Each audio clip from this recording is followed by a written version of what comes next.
Hello mga kapatid, magandang umaga po sa bawat isa. I'd like to thank God for this opportunity.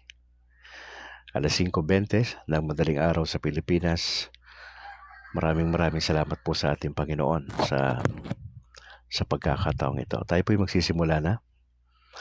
Kumusta kaibigan? Ikaw ay nasa programa na Kabrad kasama si Brad Calix. Ang Kabrad ay para sa Catholic community sa loob at sa labas ng bansa.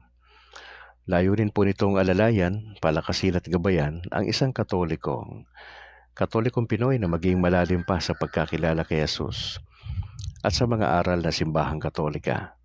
Sinusubukan din ho natin sa biyaya ng Diyos na balansehin ang ating kaisipan, damdamin, at siyempre yung paggawa ng mabuti sa ating kapwa.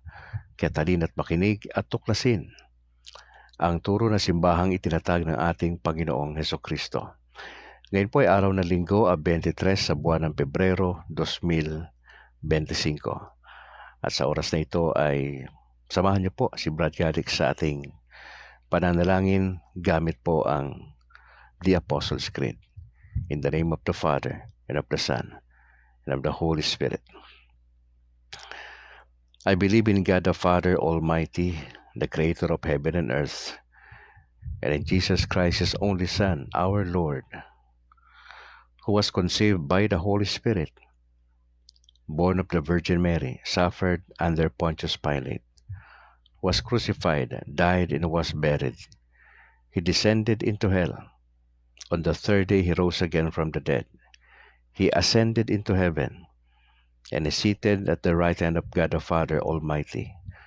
From there He will come to judge the living and the dead. I believe in the Holy Spirit, the Holy Catholic Church, the communion of saints, the forgiveness of sins, the resurrection of the body, and life everlasting. Amen. In the name of the Father, and of the Son, and of the Holy Spirit. Magandang umaga, Luzon, Visayas, Mindanao. Salamat sa Panginoon na binigay tayo ng opportunity para ho magkita uli sa araw na ito ng Linggo. Dadako po tayo sa ating Saint for the Day. Ayon po rito sa Vatican News, ang Saint for today sa petsang 23 sa buwan ng Pebrero ay si Saint Polycarp. Siya po ang bishop ng Smyrna at isa rin hong martir. Nais ko pong basahin ito sa wikang Banyaga. Born between 69 and 70 AD of Christian parents, he learned the teachings of Christ directly from the apostles and became a disciple of Saint John the Evangelist. Irenaeus, who was his pupil and then Bishop of Lyon, and the historian Eusebius of Caesarea, write of him thus: Polycarp was not only educated by the apostles and lived with many of those who had seen the Lord, but it was the apostles who sent him into Asia as bishop of the Church of Smyrna. The Martyrium Polycarpi, considered by many to be the oldest and most authentic of the Acts of the Martyrs, was written by one who was an eyewitness to his martyrdom. It is the first work in which a martyr is defined as one who dies for the faith. Now, during his long time as bishop, Polycarp stood out for his zeal in faithfully preserving the doctrine of the apostles, for spreading the gospel among the pagans, and for fighting heresies. Irenaeus describes him as a patient and lovable preacher, with great solicitude for widows and slaves. Friendship with Ignatius of Antioch. In 107, Polycarp welcomed Ignatius of Antioch to Smyrna. Ignatius was on his way to Rome, under escort to be judged. The 7 letters that Ignatius addressed to the churches along the way are famous. The first 4 start from Smyrna. The from Troas, He wrote to the faithful Smyrna and to their bishop, Polycarp, asking him to transmit his memory to the church of Antioch, and describing Polycarp as a good pastor and fighter for the cause of Christ. In fact, the Philippians asked Polycarp to collect the letters of Ignatius for them. The bishop of Smyrna did so, adding his own letter in which he urged them to serve and fear God, to believe in Him, to hope in the resurrection, and to walk in the path of justice, always having before their eyes the example of the martyrs. And Ignatius himself, Polycarp's letter to the Philippians is well known. Our own date is important in terms of the historical information that can be drawn from it, and for the dogmas on the creed that it contains. Around the end of the year 154, Polycarp left for Rome as a representative of the Christians of Asia Minor. His mission was to meet with Pope Anicetus and discuss different issues, including the date of Easter. The Eastern churches celebrated Easter on the 14th of the Jewish month of Nisan, and in Rome on the following Sunday. No agreement was reached, but relations between the churches remained friendly. Now, Christians in Smyrna were persecuted under the Emperor Antoninus Pius, and Polycarp was arrested. The acts of his martyrdom narrate that he was brought before the proconsul, who tried to persuade him to recant, saying, "Think of your age, change your mind, swear, and I will free you." "Curse the Christ," Polycarp replied. "I have served him for 80 years, or 86 years, and he has done me no harm. How could I curse my king who saved me? Listen clearly. I am a Christian." He was burned at the stake, but remained unharmed, as the flames never touched him. Finally, he was killed by the sword. We read these accounts in the Martyrium Polycarpi, from which we know that Polycarp was the 12th to suffer martyrdom in Smyrna, that he was martyred on the Saturday at the 8th hour, the 7th day before the calends of March. Now this dates his martyrdom as February 23rd in the year 155. Wow, grabe po yung nangyari dito kay Saint Polycarp. Dahil sa kanyang pananampalataya, pinaparikan siya sa kanyang faith sa Panginoon. Sabi niya, paano ko susumpain ang Kristong ang nagligtas sa akin? Naglingkod ako sa kanya ng 86 na taon. Grabe, no? Sana ganito tayo, mga kapatid. Pagka dumating tayo doon sa punto ng buhay natin na kinakailangan nating mamatay para sa pananampalataya natin kay Jesus, mas nanaisin pa nating mamatay sa kamay ng mga walang Diyos kaysa talikuran natin ng Diyos, si Kristo na siyang nagligtas sa atin. Wow. Magandang umaga, Luzon, Visayas, Mindanao. Napakabuti ng Diyos sa atin. 5:29 ng madaling araw. Mga kapatid, let us pause for a while to pray for Pope Francis. Alam ko na ang bawat parokya sa buong Pilipinas ay naglaan ng Holy Hour. Kagabi ho ay 8:00. Ang aming simbahan dito sa Sumag ay nag-anunsyo na 1 oras na pananalangin para sa Santo Papa. At ako po ay hihiling sa inyo ng 1 minuto. 1 minutong katahimikan at tayo po ay kakausapin natin ng Diyos Ama. Hihilingin natin ang paggaling ng ating Santo Papa. 1 minuto lang po ng katahimikan. Magsimula na po tayo.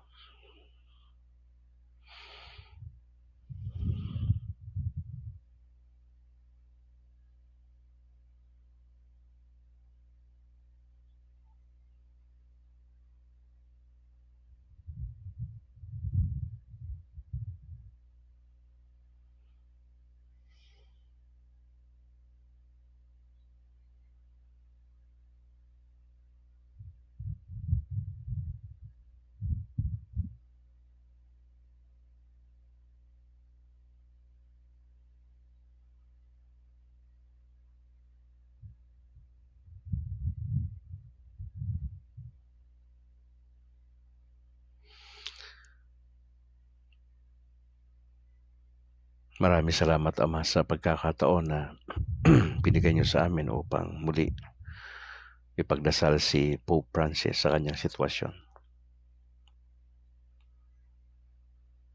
Yung kalooban po ninyo ang nais namin, Ama, sa kanyang sitwasyon. We just pray for those doctors na nag-aasikaso sa kanya. Alam po namin na mas mabisa ang dasal kaysa sa medisina.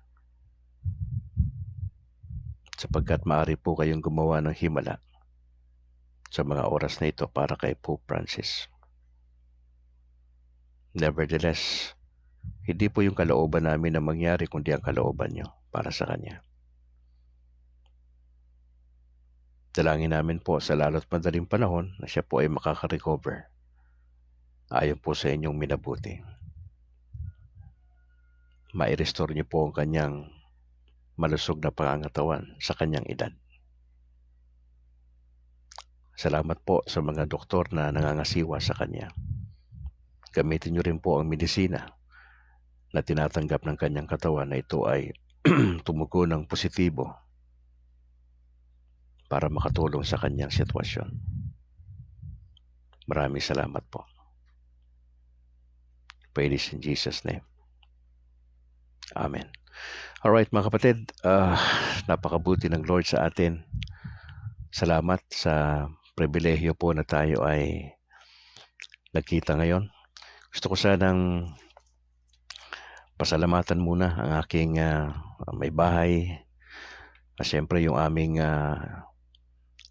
pare na alalay ng aming pinaka-senior na pare na si Reverend Father Christopher Nobles.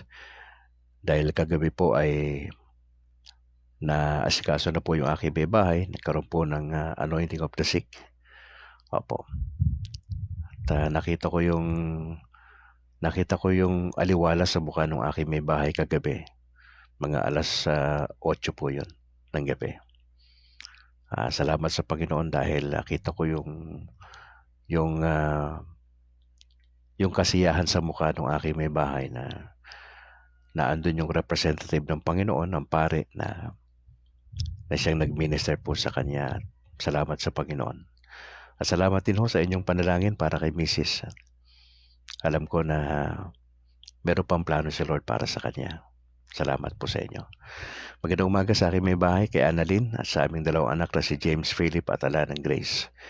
Gusto ko rin batiin si Mama Elsie. Patuloy niyo ipagdasal si Mama, mga kapatid, sa kanyang sitwasyon. Ganon din si Eloisa, si Fred Al, si Charo, si Nicole, si Jairus Matthew, si Buddy, si Bimbem, si Paulo, si Picoy, si Rox, si Esme at yung kanilang mga anak. Si Julie, saka si Ron Lian dyan sa bahagi ng Pangasinan. Si Ate Lydia, ganon din. Kay Rondron, dyan sa Estados Unidos. Kay Buboy, saka kay Bog, sa kanilang mga anak. Magandang umaga po sa inyo. Si Tio Joe, si Tia Edna, yung kanyang buong pamilya, maraming salamat po. Ganon din kay sa lahat po ng aking mga kamag-anak dyan po sa Palawi, Calulbon, Vira, Catanduanes. Magandang umaga po sa inyo. Shoutout din sa aking parish priest sa San Juan Nepomuceno, sa Sumag, si Very Reverend Father Luan Torrefranca. Magandang umaga, Pads. Ganon din kay Reverend Father Robert Christopher Nobles na siya pong nag-minister po sa aking may bahay kagabi. Sa aming dalawang seminarians na si Chris Simon Bilaong Abadilla saka kay Bro Kent Herson Casiano. Salamat. Sister Malu Albarestan, ang presidente ng PPC, at sa lahat po ng mga opisyales, magandang umaga. Kay Bro Bernardo Apuyon ng aming finance, kay Bro Mike Sara ng aming parish secretary, Marilyn Logroño, Jubian Mare, ganon din kay Homer Aspan. At sa lahat ng mga members ng San Juan Nepomuceno Parish Church sa Sumag. Gusto ko lang din i-acknowledge yung ating mga sharers ng ating videos. Salamat sa mga sumusunod. In any order po ito, mga kapatid, ha? Salamat kay Ate Yam T. Montejo, kay Corazon Gagi, Alvin Bahan, salamat. Kay Brad Ang Cortez dyan sa Bantayan, Kabangkalan, kay Agaton Ray Alfante, kay Rene Boy Kalimpong, kay Darling May Peñaflor Sibonga, kay Bobby Taruk, kay Marivic Cabato Largo, Ebenezer Pastor, kay Sonet Senas, kay Timbal Oni Bahian, maraming salamat. Kay Ami Jokino Sano dyan sa Fuji, Japan, salamat po sa pag-share ng videos. Kay Philip Cesar Herrera, Jermeline Honasan Balahadya dyan sa San Pedro, Laguna, kay Ling Marquez, Joshua Paminta Gasapo, sa Ordinaryong Katoliko, salamat po, puro Katoliko, at kay Southwind Garcia Weldon dyan sa Lumbia, Cagayan de Oro. Maraming salamat po. At ganoon po sa iba pa rin. Maraming salamat po. Shoutout din tayo sa Holy Family Cathedral dyan sa Kuwait, kay Bishop Aldo Berardi, at sa lahat po ng mga Pilipinong pari natin dyan sa Kuwait. Yan po ay pa-shoutout ni Rego O. Perocho na dyan sa Kuwait. Maraming salamat po. Salamat din po sa mga nakasama natin sa ating broadcast, kila Bingo, kay Sir Bingo Bangues sa Villa Hermosa. Siya po isang media practitioner. Maraming salamat, Sir Bingo. Kay Jimmy Oren, kay Noel Tubac, James Regalario Sabino, kay Alfredo Rivera, kay Samuel Hinayon Kayakay sa Cavite, kay Roy Bitos Maturan, Isabel Gose Valientes, kay Rene, maraming salamat. Gusto ko lang din i-acknowledge ang buong tropa ng Catholic Faith Defenders sa Diocese ng Bacolod, si Doc Ray Entila, magandang umaga Doc, sa buong pamilya. Kay Christian Paul Gailan, yung aming presidente, kay Harvey Anki, ang Vice President, Jerry Luquiles, ang Secretary, JB Akma, Treasurer, Rodrigo De Nicolas, ang Auditor, kay Richard Dalugdog, ang PIO, Melchor Valenzuela, ang Sergeant at Arms, siyempre si Sister Apple Balinas, at yung kanyang pamilya, Natal Family, salamat po. Ganon din kay Doc Reynold Navarez, kay John Paul Ruby, John Mark Liboon, at kay Bro Al Manilla.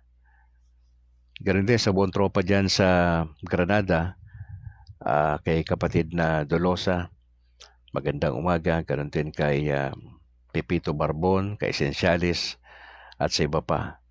Sa grupo dyan sa Talok, kay Thea Marie Pescador, Marjorie Batayen Agtoto. Maraming salamat. Shoutout din kay Buds dyan sa Albay, Legazpi Albay. Shoutout daw kay Father Totoy. Magandang umaga rin sa ating kaibigan, Reverend Father Darwin, opo, ng Punto por Punto. At kay Bro Wendell Talibong, kay Jando, maraming salamat. Darwin Gitgano, yan. Kasama rin si Kenneth Alvin Bustamante, kay Romel Palma, maraming salamat. Shoutout din sa aming masipag ng coordinator ng aming weekend catechetical training po sa Sacred Heart Seminary sa Bacolod, si kapatid na Vanessa Sabit Molieno. At sa lahat ng mga catechist, to my fellow catechist po, maraming salamat. Shoutout din kay Reverend Father Henry Pineda ng Little Way Seminary, Kabangkalan. Magandang umaga, Pads Henry. Ganoon din kay Bro Jesus Bayoneta sa kanyang buong pamilya. Sister Mercy ng Pauline Media at lahat ng staff, magandang umaga po. Sa binalbagan servants of the Divine Mercy, good morning, Bro Chubby Martin and Bro Boots Uy. At sa mga elder nito na sina Bro Pabs Gonzales, Jan English. At sa grupong All for Jesus Life Ministry, kina Bro Johnny Bigay, Willie Canseco at Joseph Benedicto. Salamat din po sa grupong PESMA Plus sa Israel. God bless po sa inyo mga kapatid. Sa Latin Rosaries Missionaries, maraming salamat. Kay Reverend Father Greg Vega, Reverend Father Gabriel Torres, Reverend Father Eduardo Musni ng San Lorenzo Ruiz. Siyempre gusto ko i-shoutout yung aming Bishop sa Diocese ng Bacolod, si Bishop Patricio Buson. At sa lahat ng mga kaparian dyan sa Diocese ng Bacolod, God bless po sa inyo. At sa lahat ng staff ng DYAF 1143 kHz, God bless po sa lahat. Kay Father Edito Banyo, Father Albao ng San Isidro Paris, Banay-Banay, Davao Oriental. Yan po ay pa-shoutout ni Rene Boy Kalimpong. Salamat. Alright, happy birthday sa lahat ng mga birthday celebrants today. Kay Mark Josen Kabingting at kay Princess Lacorda. Magandang umaga, happy birthday. Probably birthday nung pamangkin mo o ni Mr. ni Mrs. ng iyong mga anak na hindi ko nabanggit ang pangalan. Pakisabi na lang ho sa inyo.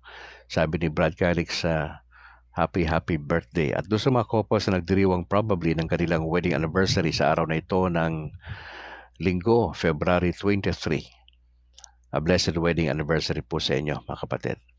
Alright, let's jump in sa ating gospel for today. Tayo po ay nasa Luke chapter 6, 27 to 38. Kung may mga Bibles po kayo, ay maaari po kayo makipagbuklat sa aklat ng Lucas, pangkat 6, mga sitas na 27 hanggang 38.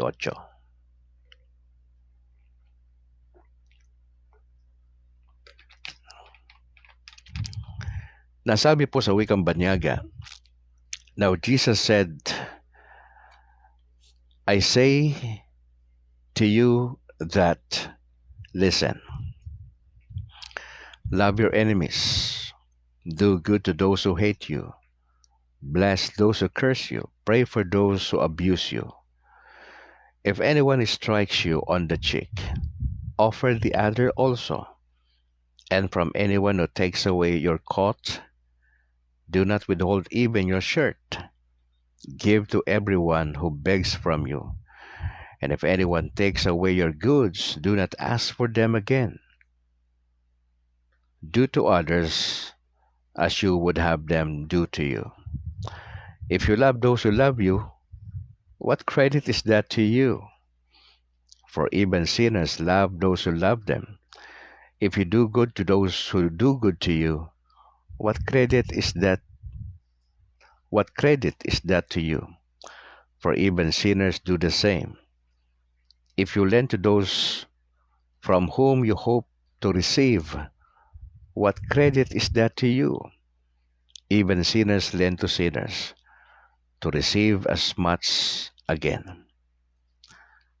But love your enemies. Do good and lend, expecting nothing in return.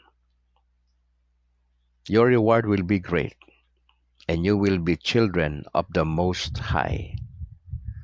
For He is kind to the ungrateful and the wicked. Be merciful, just as your Father is merciful. Do not judge, and you will not be judged. Do not condemn, and you will not be condemned. Forgive, and you will be forgiven. Give, and it will be given to you. A good measure, pressed down, shaken together, running over, will be put into your lap.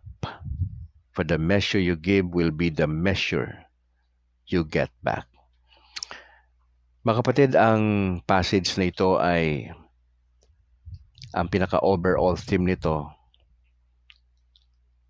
What should be our reaction doon sa mga taong wala sa Panginoon?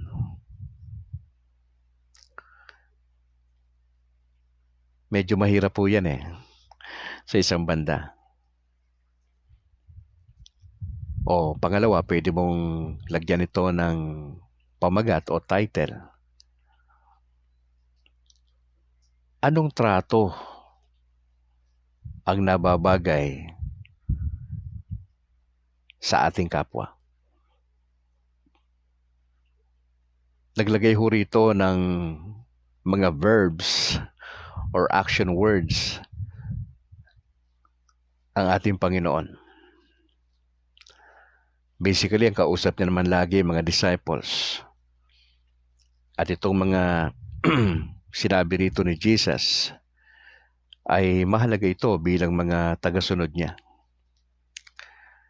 The same way po sa atin bilang mga Katoliko.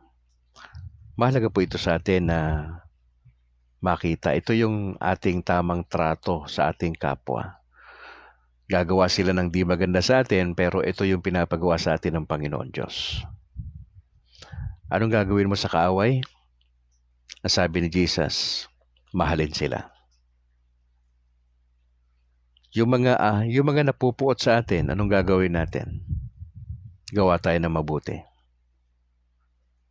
Yung mga isinusumpa ka, i-bless natin sila.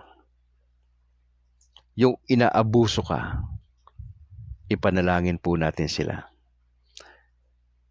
Etong 4 na action words na ito, love, do good, bless, and pray.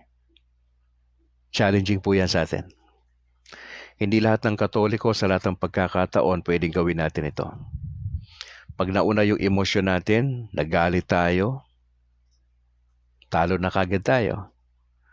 Kabaliktaran po eh. May kaaway ka, mamahalin mo. Yung mga haters mo, gagawan mo pa ng mabuti. Yung isinumpa ka, ba sinabi sa'yo, mamatay ka na sana, masunog sana yung bahay nyo, mabulilyaso sana yung negosyo nyo. Yun po yung example ng cursing. Biruin mo yung pinapagawa ng Panginoon Diyos sa atin kabaliktaran. Ginawang ka na ng hindi maganda, pero yung trato mo sa Kanya bilang totoong Katoliko na may takot sa Panginoon, ay mabuti. Imaginein mo, love your enemies. Di ba dapat yung kaaway, inaaway mo rin? Kaaway mo nga Meron nga mortal enemies Probably yung ibang Katoliko, ang kaaway nila, bishop. Kaaway nila yung pari nila sa parokya. Kaaway nila yung kasama dun sa ministry. Kaaway nila yung asawa nila at mga anak. Ito matindi. Kaaway mo sarili mo. Would you imagine, kaaway mo sarili mo? Hindi mo maintindihan ang sarili mo? Delikado yan kung meron kang split personalities. Oo, delikado po yan. Love your enemies, do good to those who hate you. Ibibless pa natin sila, yung mga isinumpa po tayo, at ipagdadasal po natin yung mga umabuso sa atin. Paano yung mga minolestya ng mga bata? Mataas po ang porsyento niya sa panahon ng pandemya. Nagkaroon ng incest, lalo na sa mga squatter areas. Alam po ba ninyo na mataas ang insidente ng incest noong panahon ng pandemya? Bakit po may mga nangaabusong mga kabataan? Malaking porsyento na nung sila'y bata pa, inabuso sila ng kanilang sariling tiyo, ng kanilang sariling mga magulang, ng kanilang sariling mga kaibigan. Kaya ito ay pagbalos. Ito ay ganti lang nila. Kaya sila nang-aabuso ngayon. Yung mga pedophile, ganyan po yung kanilang record kung mapag-aaralan nyo. Bakit naging ganun sila? Kasi nung bata sila, inabuso po sila sexually. May mga bata naman na inabuso sa pamagitan ng salita. Puro mura na lang naririnig sa parents nila, sa mga tiyo, sa mga mahal sa buhay. Binubuli sila. Kaya ano nga asahan mo na walang guidance yung bata? Lumalaki, walang proper values. Kasi nagsimula lahat sa bahay. Tapos sasabihin natin sasabihin ng Panginoon Diyos yung mga nang-aabuso sa'yo, ipagdadasal mo? Mahirap po yan. Yan ang real talk natin dito. Etong 4 na pinapagawa na ito, very challenging ito. Loving our enemies, doing good to those who hate us. Ibibless pa natin yung mga sumumpa sa atin at pagdadasal pa natin sila. Ito matindi, no? Sa verse 29. If anyone strikes you on the cheek, offer the other also. Kadalasan, pagka sumasampal tayo o nananampal, ang pinasasampal mo ito. Di ba? Pag ginamit mo yung kanan, tatamaan yung kaliwa ng tao. Anong ibig sabihin dito, kapatid, na if anyone strikes you on the cheek, offer the other also. Pag sinampal ka, ako kaliwete ako eh. Tatamaan yung kanang pisngi mo. Ay sinasabi rito, i-offer mo pa eh, hindi ka gaganti. Pag sinampal ka, kaliwete ako, pag sinampal ko yung tao, tatamaan sa kanan. Eh sabi rito, i-offer mo pa yung kabila mo eh. Paano mo gagawin yon? Eto, hindi. Kung kaliwete ka, tatanggapin mo yung sampal sa kanang pisngi mo. Eh yung sinasabi dito, para pantay, gagamitin itong kabilang side. Kabila. Pag sampal mo na ganyan, gagamitin mo sa kabila. Etong kabilang side. Alam po ba ninyo na insulto yon? Sa mga Hudyo, pagka sinampal ka, insulto po yun eh. Lalo na pag ginamit yung kabilang bahagi ng palad. Sinampal, kanan tatamaan sa'yo kung kaliwete ka. Kaliwete yung sumampal sa'yo. Tapos gagamitin yung kabilang side. Makapatid, insulto po yun sa kultura ng mga Hudyo. Kadalasan sa Pilipinas, walang gumagawa niyan. Ito lang, isang side lang yung ginagamit natin. Pagkakanan ka, tatamaan yung kaliwang pisngi ng tao. Ibig sabihin, tatanggapin mo yung insulto. Mga kapatid. Mabigat po ito. Ang sabi nga ng Lord kung mahal mo lang yung nagmamahal sa'yo, anong pakinabang nun? Maski na makasalanan, ginagawa yon. Kung gagawa ka ng mabuti sa mga pwedeng gumawa rin sa inyan, walang kwenta yon. Even sinners, ginagawa yon. Inulit-uli ng Panginoon yung talata pong 27. Inulit po doon sa talatang 35. But love your enemies. Do good, gawa ka ng mabuti. Lend, magpahiram ka na wala kang ina-expect na kabayaran.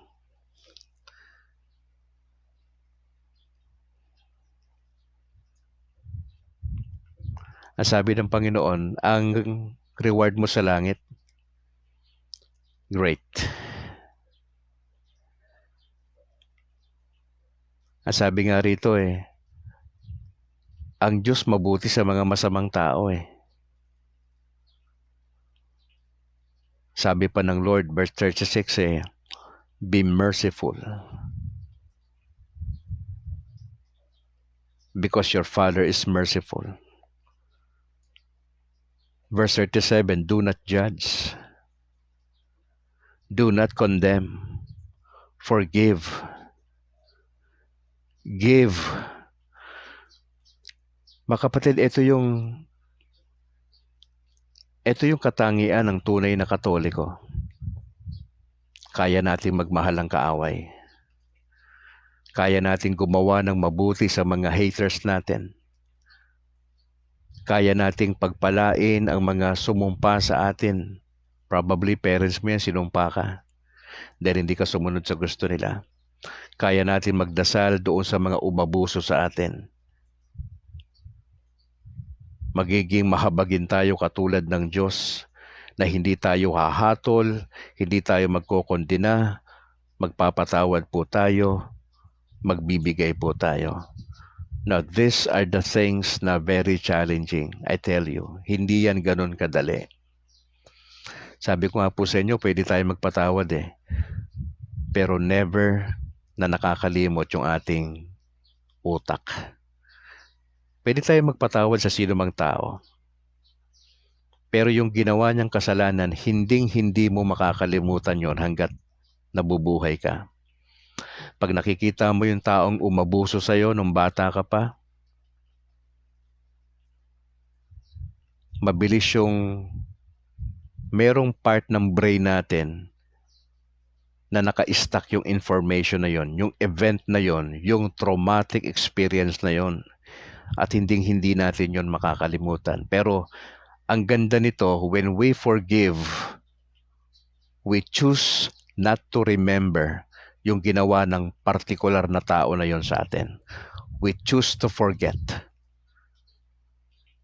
Nandito sa brain natin yon, sa bahagi ng brain na yung ginawa ng tao sa'yo, nakalapastanganan.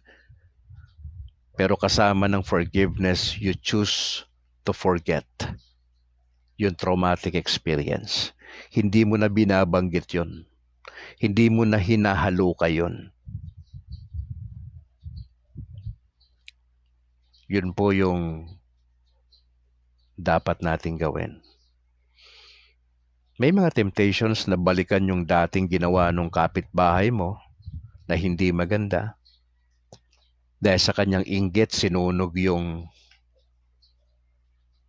property. May ganun eh. Pinatay yung kapatid mo dahil sa hatian sa lupa. Mantakin mo. Kailangan ba talaga magpatayan dahil sa lupa? Hindi ba pwede mag-usap ng maayos?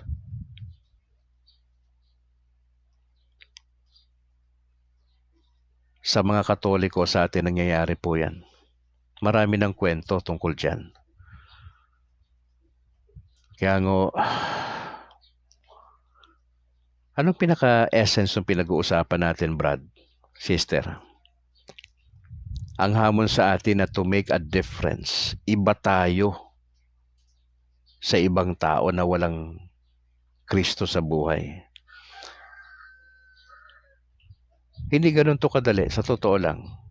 Kayo mismo magte-testify, Brad Calix, ang hirap naman yan, love your enemies. Mortal kong kaaway yan eh.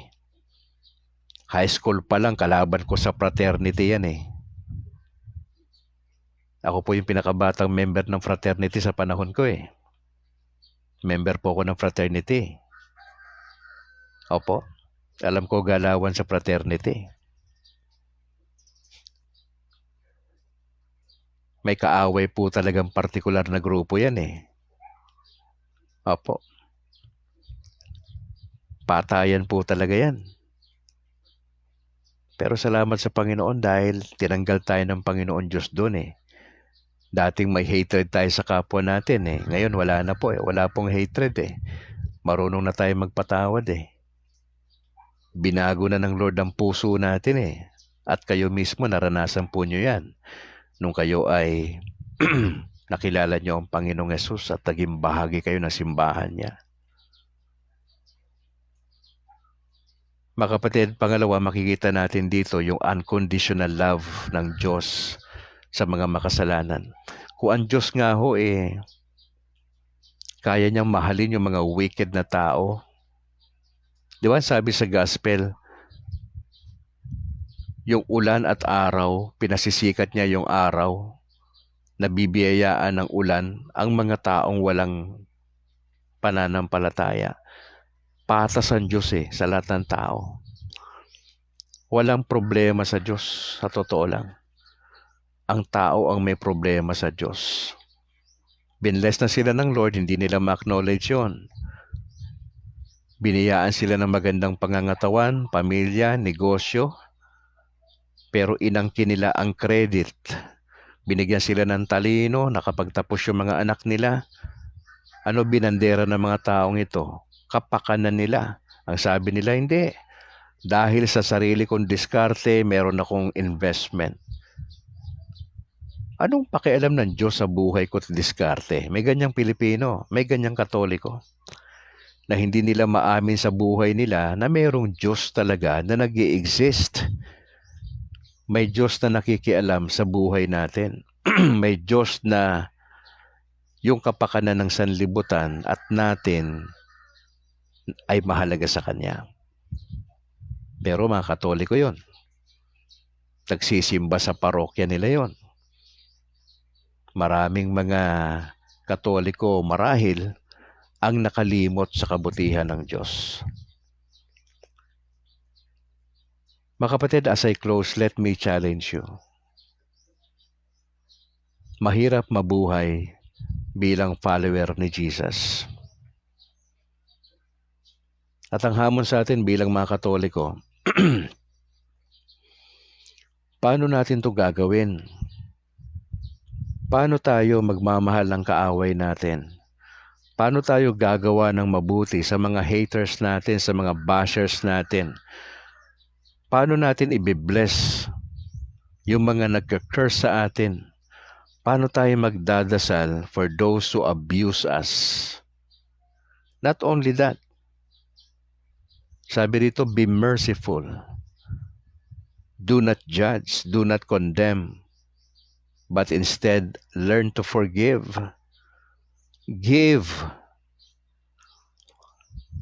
Mga kapatid, ito ang utos, wala tayong magagawa. Hindi po yan option, yan po ay commands. Lahat ng utos dapat susundin. Konsyensya na lang po natin yan kung sasabihin natin, Brad Calix, pwede bang mamili? Pwede ba doon lang ako sa magpahiram, doon sa lending? Pwede ba dito na lang ako sa sa do good na lang ako? Hindi ho pwede. Lahat po yun hanggat maaari. Pag naranasan natin yan sa taon na ito, dapat po natin gawin yun. Mamahalin natin yung kaaway natin. Gagawa natin ng mabuti yung mga haters natin. Ibe-bless natin yung mga nag-curse sa atin. Ipagdadasal po natin yung mga umabuso sa atin. Magpahiram tayo, sabi ng Bible. Of course, gagamitin mo naman yung common sense mo. Niloloko ka na eh. Hindi ka naman binayaran dun sa kanyang previous na loan eh, di ba?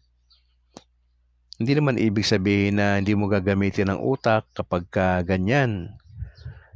Di ba? Hindi naman sinasabi ng Lord na, sige, paabuso ka lang.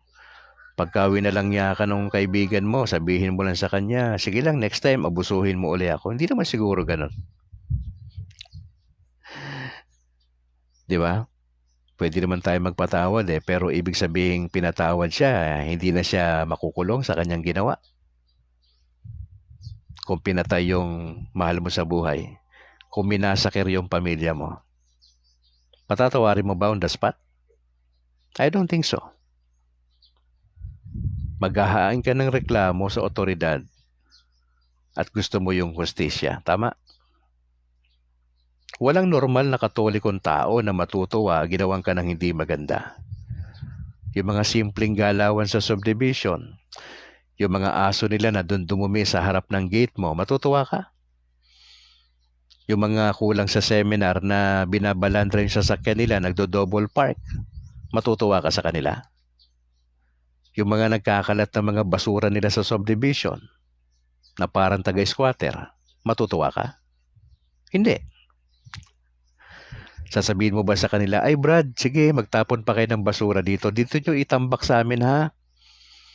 Yung dumi ng mga aso nyo ha, yung mga diaper ng mga anak nyo pakalat-kalat sa subdivision ha, sige, itambak nyo rito sa bahay namin. Walang ganun. Normally, nagagalit tayo doon. Yun nga po yung naging dahilan, kaya po ako pinag-initan. Ako po yung dating presidente ng aming subdivision eh. You are trying to implement yung mga godly values bilang pastor. Ayaw nila. Di sinampulan ko sila. Ayaw nyo magbayad ng inyong monthly dues. Sabi ko sa mga opisyalis ko halika kayo rito, meeting tayo mga brad. namumuro na 'tong mga 'to, hindi nagbabayad ng monthly dues 'to. Aba, straight 6 months hindi nagbabayad. Patawag namin sa barangay, First time nilang sumulpot sa barangay. Galit na galit sa akin. Galit na galit sa akin. Sabi ko, yung mga nakakalat na mga aso nyo sa subdivision, padadampot ko lahat yan. Ay, hindi nakikinig. Akala nila nagjo-joke ako bilang pastor. Bawal yung straying dogs niya sa subdivision Pinagdadampot ng mga taga-city proper na opisyalis Pakidampot na lang po yun mga sir. Oo, hindi nakikinig Oo. Pero naging nangyari po sa akin nun. Nakatanggap ako ng death threat.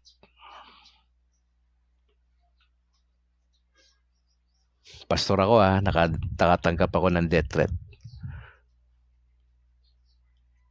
Siyempre kinabahan ako. Wala naman ako sweldo bilang presidente ng subdivision namin First time nila maka-encounter na pastor na presidente Hindi naman tayo nasusuhulan Diretso lang tayo Kung ano tama, pinapatupad ko yon bilang presidente. Hindi naman galing sa akin yon. May mga opisyalis kami.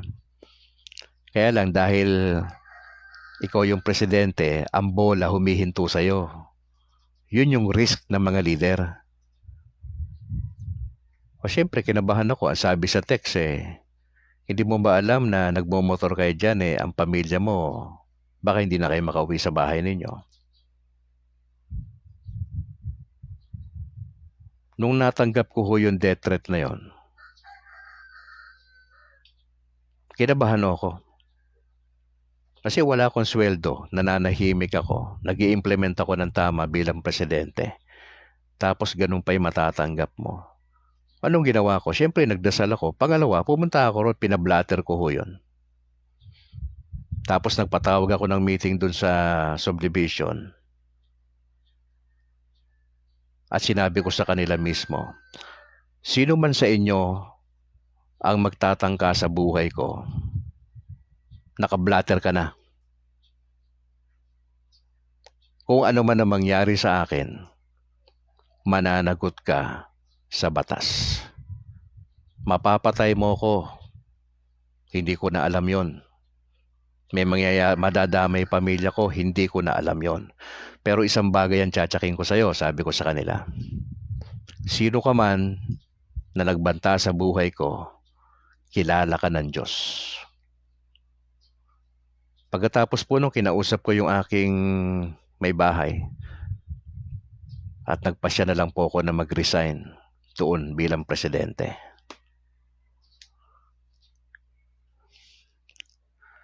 So, ilan yan sa mga example, mga brad, mga sis, na if you're trying to do good sa community, ang taong walang takot sa Diyos will do something bad against you.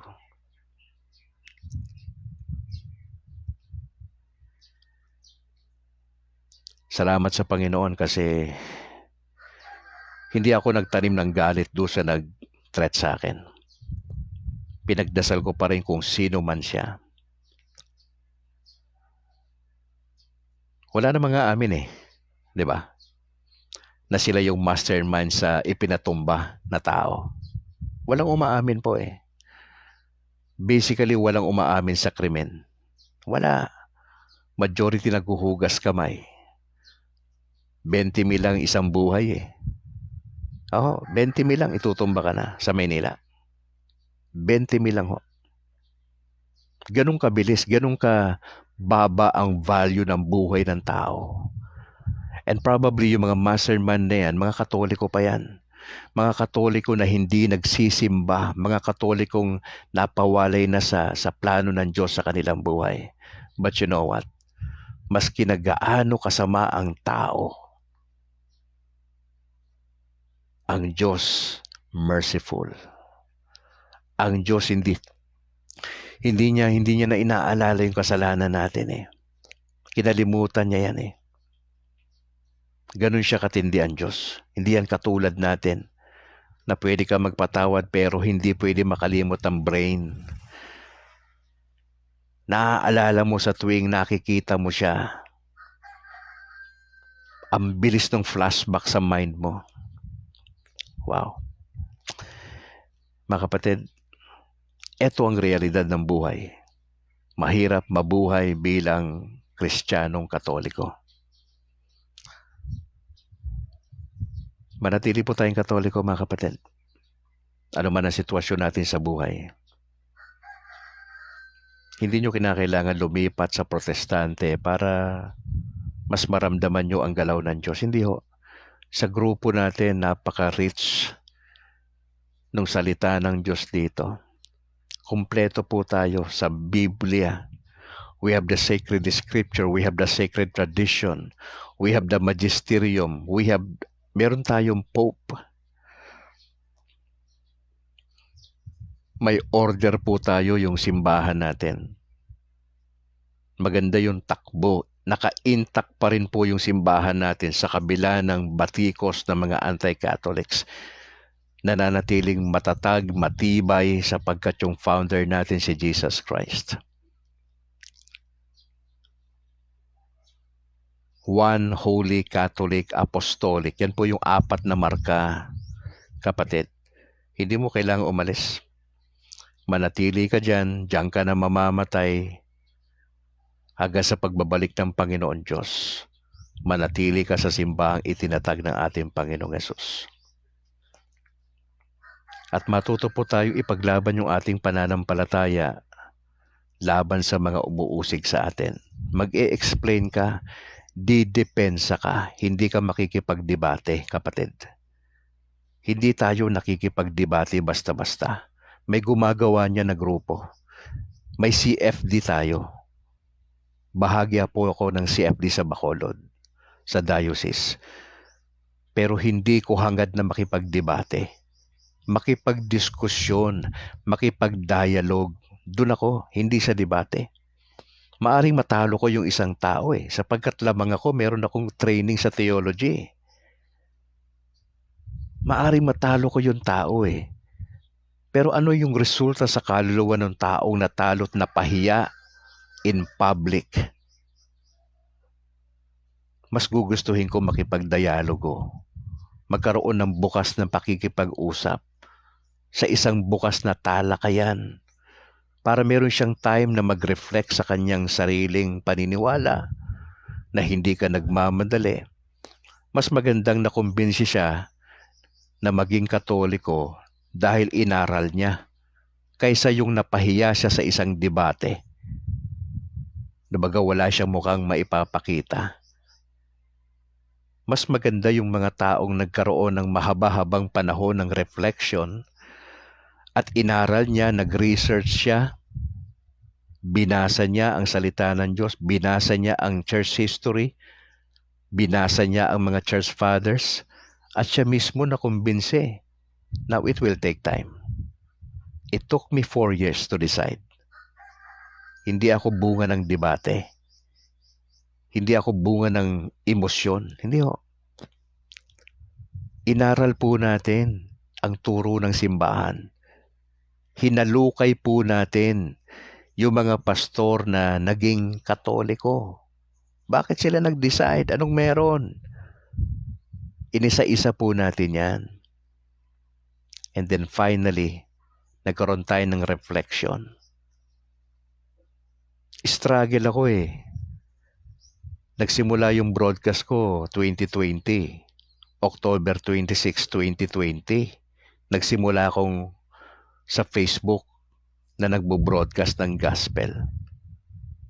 Nai-inject ko na dahan-dahan ng turo ng simbahang Katoliko And then finally, sabi ko, nung latter part ng last year, sabi ko talagang hindi na po pwede itong magtatago pa ako, sabi ko. Hindi po pwede magtatago pa ako. And then finally, I came out with boldness. December 3 on my 54th birthday, ako po ay nag-public declaration na iniiwan ko yung aking pagpapastor. Yung aking pinaniniwalaan bilang Baptist. at buong puso kong niyayakap ang turo na simbahang Katolika, Apostolika Romana. That was it. I had to stood up as a preacher for 30 plus years. At hindi ko pinagsisisihan yon up until now. Ako po ay masaya for the opportunity na binigay ng Lord sa akin to realize and to reflect na yung mga naituro ko for the past 30 plus years in the ministry, yung aking understanding sa Catholic teachings ay maling-mali. Salamat sa Panginoon sapagkat noong 1970, pinanganak ako ng 1970, hindi ko alam, latter part ko lang nalaman na ako pala ay bininyagan sa Katoliko. 1970, 2 weeks after na ako'y isinilang, I was baptized. Dumaan ako sa sakramento ng binyag. In other words, mga kapatid, noong 1970, Kristiyano na pala ako.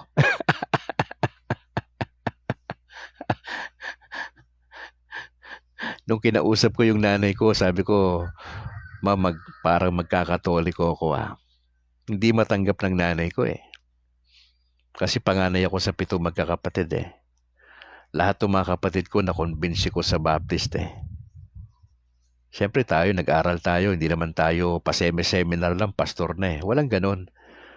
Basta Baptist yung kausap mo, majority dyan nag-aral, may formal theological training. Sabi ko sa nanay ko, Ma, para magkakatoliko ako . Inaway ba naman ako? Wala ka ba sa katinoan? Anong magkakatoliko ka? Tapos malaman ko . Malaman ko sa nanay ko na, alam mo, may sasabihin ako sa'yo. Sabi ng nanay ko, nung ipinanganak ka, 1970, December 3, pinabinyagan ka namin . 2 linggo matapos ka isilang. Hindi mo pa nga nadadala yung leeg mo . Hindi pa . Pinabinyagan ka na namin. I was surprised. Yun yung sekretong malupit na tinago ng nanay ko. Nalaman ko lang nung magkakatoliko kasi magpapaalam ako sa nanay ko . Hindi naman pwedeng baliwalain mo yung mahal mo sa buhay.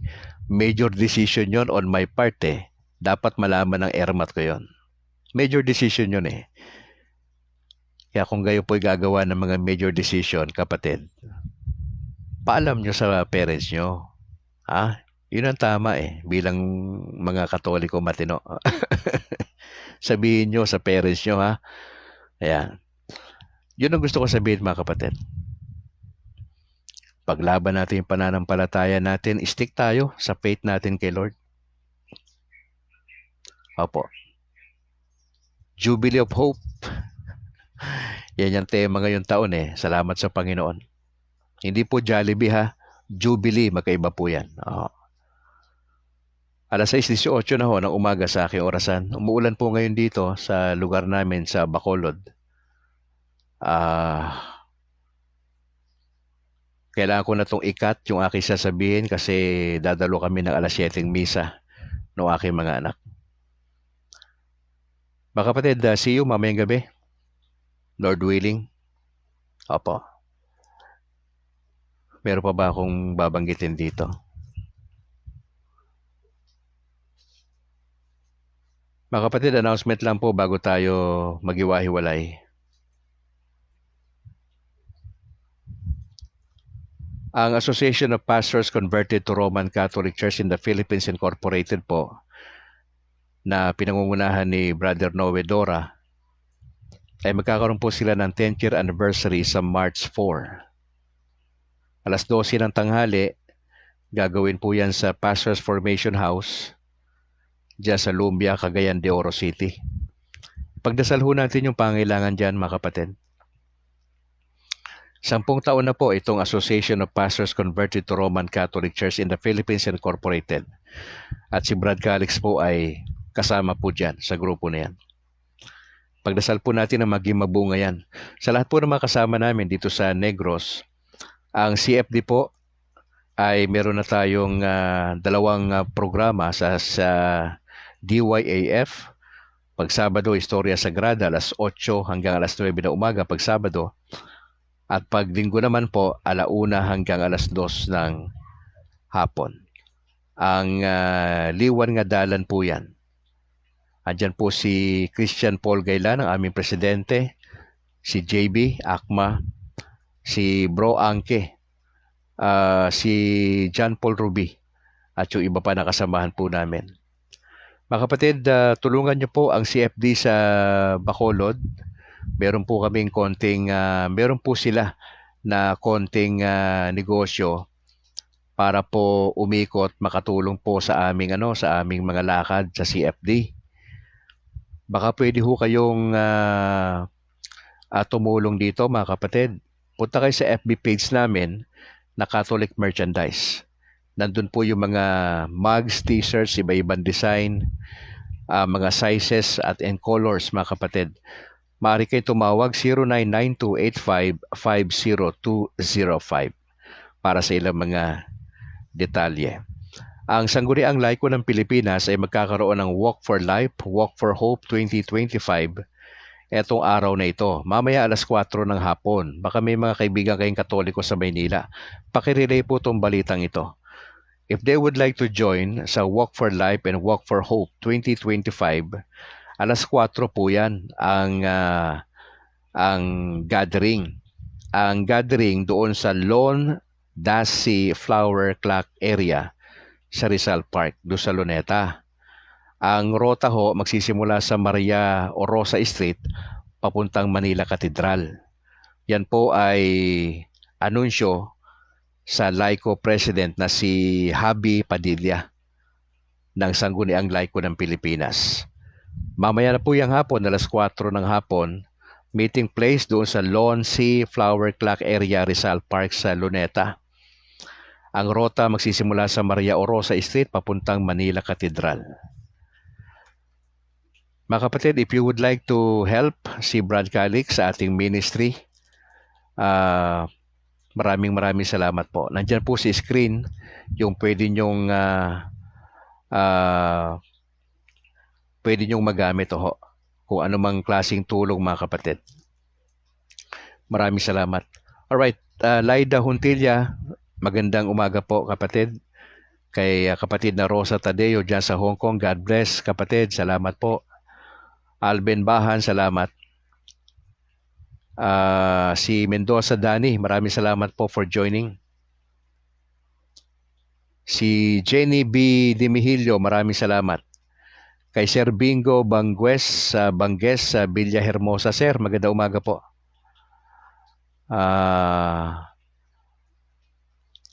Sabi ni Sir Bingo, ang totoong fraternity nasa simbahan. Frater means brother. Opo, tama po kayo.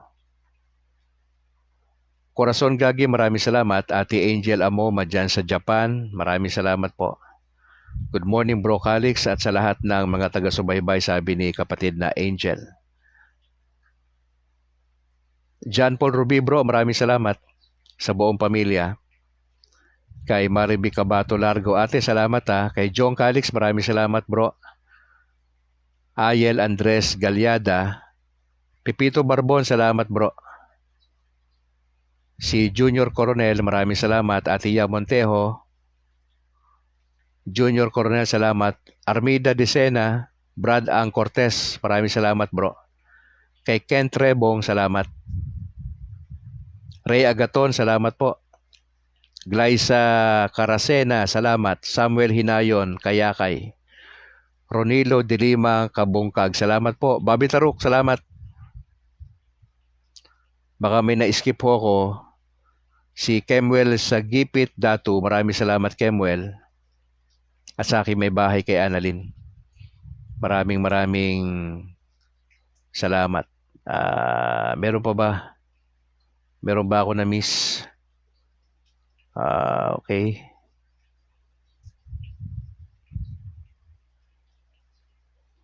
Wala, mukhang nabanggit ko naman lahat. Okay. Pakisuportahan niyo po yung ating YouTube channel, mga kapatid. Paki-share po sa mga tropa natin na Catholic community. Ang YouTube channel ni Brad Calix ay State of Grace TV. Kulay pula ho yan na may cross, no? Marami kasing State of Grace sa YouTube. Pero kulay pula yan at makita nyo yung mga videos natin doon, mga gospel reflections, yung aking conversion, yung kasal namin sa simbahan ni Mrs. Nandyan po nakalagay. At iba pa. At yung mga pagbabalita natin dati, no? I was thinking kung kailan ko ibabalik yung pagbabalita. Meron tayong binabalitang local news dito sa Negros. Mga 3 hanggang 4 na items sa national news. May international news tayo. At nagbibigay ako ng balita sa Vatican. Opo, yun po yung ginagawa natin dati. Alas 12 ho ng tanghali yan hanggang alas 12:20. Opo. Kaya iniisip ko kung kailan ko siya ibabalik o dapat ko bang ibalik. Just let me know sa comment ninyo kung kailangan kong ituloy yung aking pagbabalita. Kasi po reporter tayo sa radyo Opo, sa Far East Broadcasting Company. Medyo matagal-tagal din ho. Nagsimula ako maging reporter sa radyo. 1996 pa ho. Ako po ay official na tumigil etong last year po. Tumigil na po kasi nagkatoliko na po ako Hindi ho pwede. Kaya tayo ay nagdadasal, hopefully, maging bahagi po tayo ng radio station sa Katoliko sa Bacolod, ang DYAF na istasyon. Kaya pagdasal po ninyo, let me hear you lagay nyo sa comment ninyo kung dapat bang ituloy ko yung pagbabalita. Alas 12 po ng tanghali yan, araw-araw. Monday to Friday lang po tayo nagbabalita. Kung itutuloy pa, just let me know para kung majority magsasabi niyan, dito tuloy natin yan. Sige po, tayo po ay mananalangin. In the name of the Father, and of the Son, and of the Holy Spirit. Maraming salamat, Ama, sa umagang ito. Gusto po namin magpasalamat dahil kayo ay mabuting Diyos. Medyo mabigat yung gospel for today. Hindi ito biro. Etong mahalin namin yung kaaway namin, gumawa ng mabuti sa mga haters, i-bless yung mga those who curse us, and to pray for those who abuse us. Hindi ito ganun kadali. Na hindi humatol, hindi mag-condemn, magpatawad, magbigay. Hindi ganun kadali ito. Yun po yung reality, Lord, sa buhay namin. Pero posibleng mangyari. Posibleng magawa namin. Sa biyaya lang po ng Diyos. Lord, pinagdadasal ko yung aming Santo Papa, si Pope Francis, sa kanyang sitwasyon. At kahabagan niyo po siya. Wala na kaming gustong idagdag pa ron. Kalooban niyo mangyari para sa kanyang kalusugan. Tulungan niyo po lahat ng mga bishops, mga pare sa araw na ito, sa misa, sa maghapon, even sa gabi. Patubayan niyo po sila sa kanilang mga homilies. Pinagdarasal po namin ang bawat kasama rito sa broadcast today, ang inyong pagpapala. Samahan niyo kami, ma-enjoy namin ang aming relasyon sa Panginoon Diyos. At yung aming different ministries sa parokya. Nihiling po namin ang inyong magandang kalusugan para sa bawat isa. Medyo masama ang panahon sa Bacolod ngayon at nagdadasal po kami ng inyong patnubay. At pinagdadasal po namin na sana sa aming pagpunta sa misa ay maging maayos ang lahat, nakahanda ang aming makaisipan at puso para tumanggap ng inyong salita. At ready kami i-apply ito sa aming mga buhay. Lord, kunin niyo po mataas na papuri, Ama, sa umagang ito.